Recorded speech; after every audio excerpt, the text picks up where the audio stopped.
mynews.studio. Along the Atlantic coast, 22 newborn right whales are making their way through the winter fog. Does this small surge hint at a turning point? Or is it just a brief moment of relief? Today is February 12th, 2026. The North Atlantic right whale, now numbering fewer than 400, just saw 22 calves born this season. That's double the average since 2017. But is this an actual sign of recovery or just a random spike? It's a fair question. Since 2017, the average was just 11 calves each year. So 22 is a real jump for such a small population. Scientists credit stricter ship speed rules and new fishing gear, like ropeless traps, for reducing injuries and deaths. But why do these changes matter so much? Vessel strikes and fishing gear entanglements have been the main causes of right whale deaths. By slowing ships and taking lines out of the water, we're seeing fewer injuries. These changes seem to be making a difference, at least for now. But do we know if the whales themselves are showing other signs of improvement? Yes, and that's important. Researchers saw more first-time mothers this year and shorter gaps between births. For example, whale 3593 had a calf after a 5-year break, and champagne, number 3904, did the same. Even more striking, whale 4610 became a mother at age 10, which is younger than usual.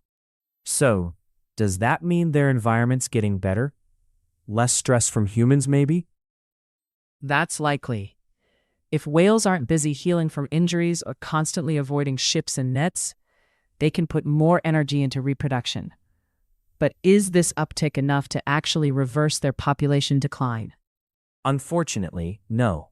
Experts say they'd need around 50 calves a year just to stabilize the population. 22 is progress, but the species is still at risk. The main threats haven't disappeared. Exactly. Even with higher birth numbers, vessel strikes and entanglements are still big dangers. Plus, climate change is shifting their food sources. There's technology, like AIS beacons, that alert ships to whales nearby. But not everyone's using them. Why is that? A mix of regulations and cost. For example, there's a federal pause on new rules until 2028, so industries aren't required to invest in new tech. The Atlantic Large Whale Disentanglement Network steps in during emergencies, but prevention's always better. Are we seeing any policy movement to make prevention the standard? Not really. Until regulations catch up and technology becomes the norm, the whales are still at risk. But it's clear that targeted conservation can actually have an effect. And that's what makes this story important beyond just the Atlantic. It's a clear example of how human decisions, good or bad, shape a species' future. Could this approach work for other endangered animals too? Maybe. The right whale's partial recovery shows both how fragile and how resilient endangered species can be. It's a reminder that focused action and cooperation can move the needle.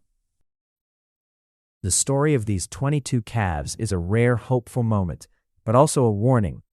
Progress can slow or even reverse if we stop pushing for it. Thanks for joining us as we looked deeper into the headlines. From breakthroughs to ongoing challenges, the right whale's story isn't finished. Stay with us for more updates.